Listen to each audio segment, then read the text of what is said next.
Hi. Procrastination is the topic today, and I will give you this absolutely amazing strategy that that can help with this. But first, I do want to quickly mention that I offer private coaching sessions. Your first session is complimentary. The link to my website is in the description below, and you can schedule your complimentary session right on my website.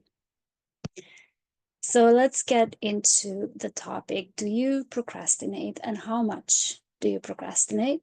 Do you procrastinate so much that you end up doing pretty much nothing, even though it seems that you've been working really hard all day?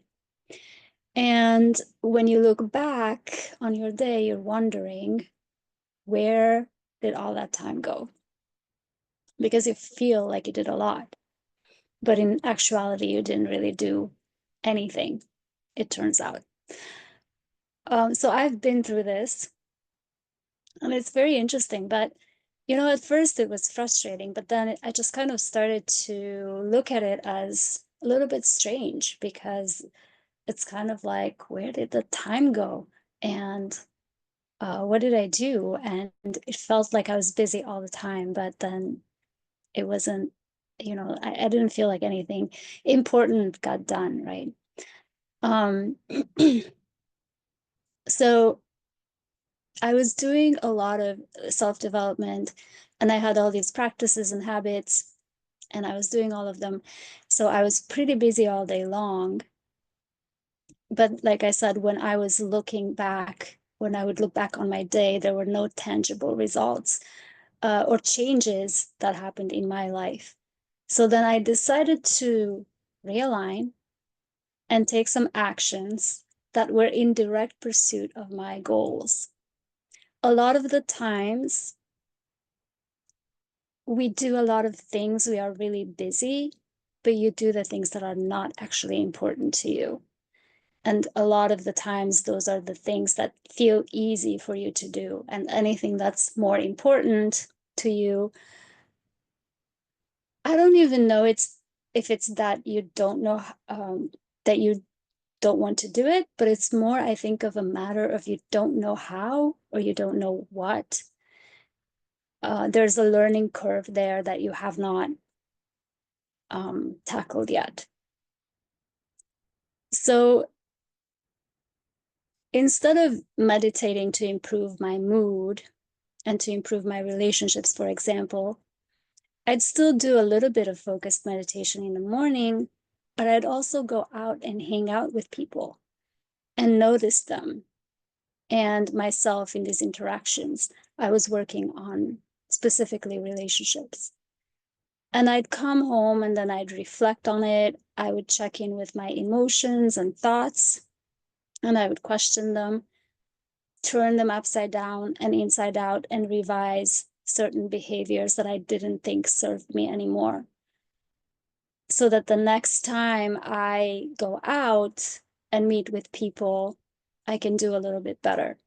So it was this feedback loop that I started to use, where you actually go out and you practice, and your results at first will not be that great, probably, but it's not about the results. It's about you going out and practicing, getting feedback, and coming home and reflecting on that feedback and being really honest with yourself and analyzing and reflecting on what you have to change.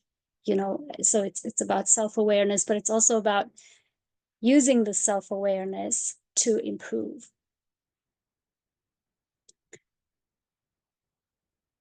So the results started to be, I did start to get incredible results in a relatively short period of time. So I went from feeling completely drained by people and around people, and having to take weeks off from them. Like, I would go to a networking event a week, and then I'd have to be out for like 2 weeks. I couldn't really handle people for 2 weeks after that. And I'd have to be by myself to recharge.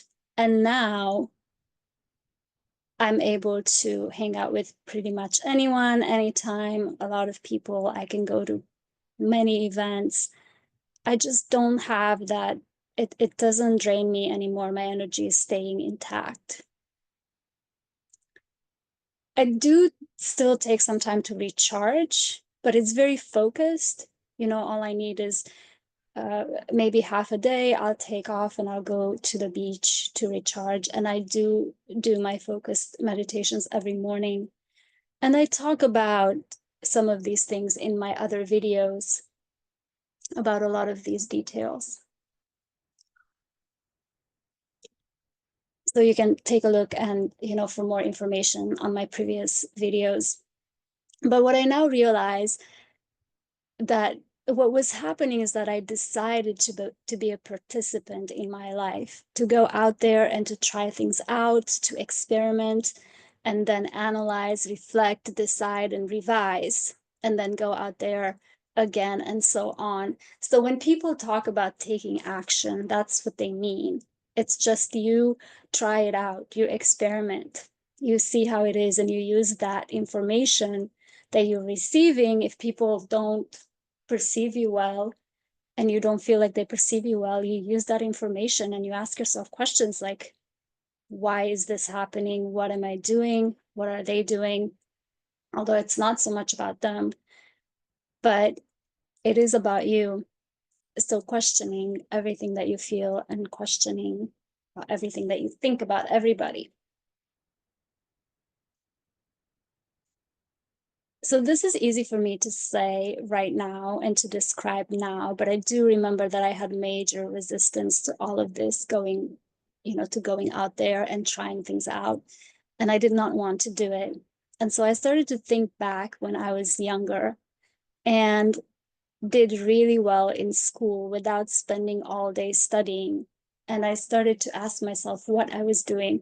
What was I doing then that I would go through, subjects that I did not like very much, which was pretty much most of them.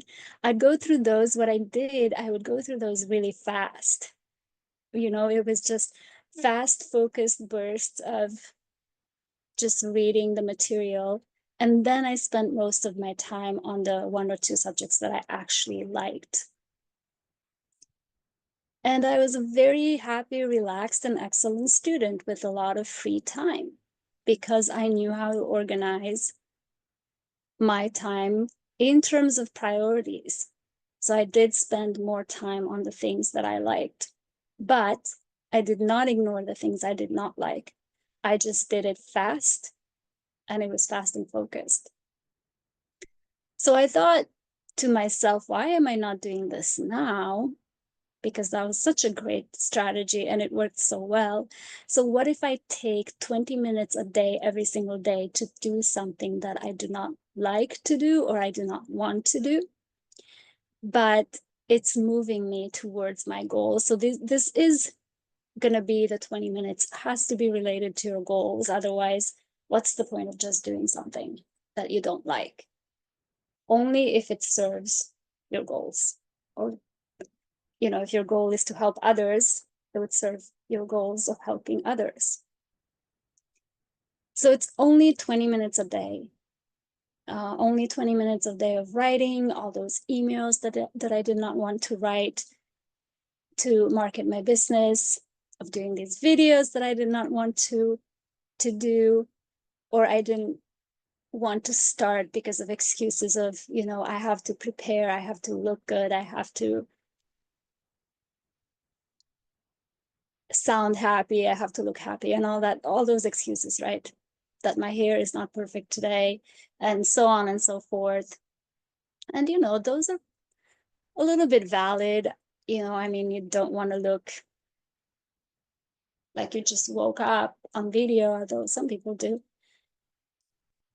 So it's kind of a personal preference, but still, I decided that, I'm just going to do 20 minutes a day, every single day, of something that I did not want to do, that I knew was good for me and good for my dreams. And it was just amazing. amazing, amazing, amazing, because, you know, 20 minutes is so little that my brain, even though I still had some resistance to it, I just could not justify not doing it. You know, it's just like 20 minutes is nothing to my brain. I used to make myself meditate for hours. 20 minutes is good. And I really cannot justify not doing it, even though, you know, I still had resistance to it each day. And I started, you know, by doing this exercise, I was doing more in a month than I did in literally years, you know, because it just adds up. 20 minutes, 20 minutes, 20 minutes, it adds up. And what it does, it just takes, it just frees up your energy, you know, all that energy that you put into thinking that you should have done something that you didn't do. All that energy is draining you. And so when you do it, when you commit to this 20 minutes, at least you know that you have done something, and that frees up the rest of your energy. So my list of things that, and then the other thing that happened is that my list of things that I now like to do, it also started to expand, you know, because, you know, doing these videos, for example, like while at first I had so much resistance to it, now I don't mind them anymore. So it's almost like they're not even on my list of things I don't like to do anymore. And so, you know, a lot of things graduate from that list, which is really cool. It's really, really nice. Yeah, because, you know, you don't have all that energy of guilt and overwhelm that accumulates when you know you should be doing things and you're not doing them and you keep putting them off. But if you give it just a little bit of time, you know, that guilt starts to go away. So what would have taken you 20 minutes to do takes you months because you're not doing it. And that's kind of the bottom line. And it's constantly on your brain, and it constantly drains you of energy. So do you want to do something for 20 minutes? Something that you don't like, or do you want to do it for years and years? Because it won't go away. If it's something that bothers you, you know, it won't go away unless you figure out a way to deal with it and to process it. So do you procrastinate, and how do you approach it? Are you excited to maybe try this 20 minutes a day exercise to do those things that you don't want to do? It's literally changed my life, and I know it can change yours. And if you need some extra help, I do offer private coaching sessions. Like I said, your first session is complimentary. The link to my website is in the description below, and you can schedule your complimentary session right on there on my website. Or you can email me with any questions you may have. And also please like, share, and subscribe, and comment if you like this video. Thank you.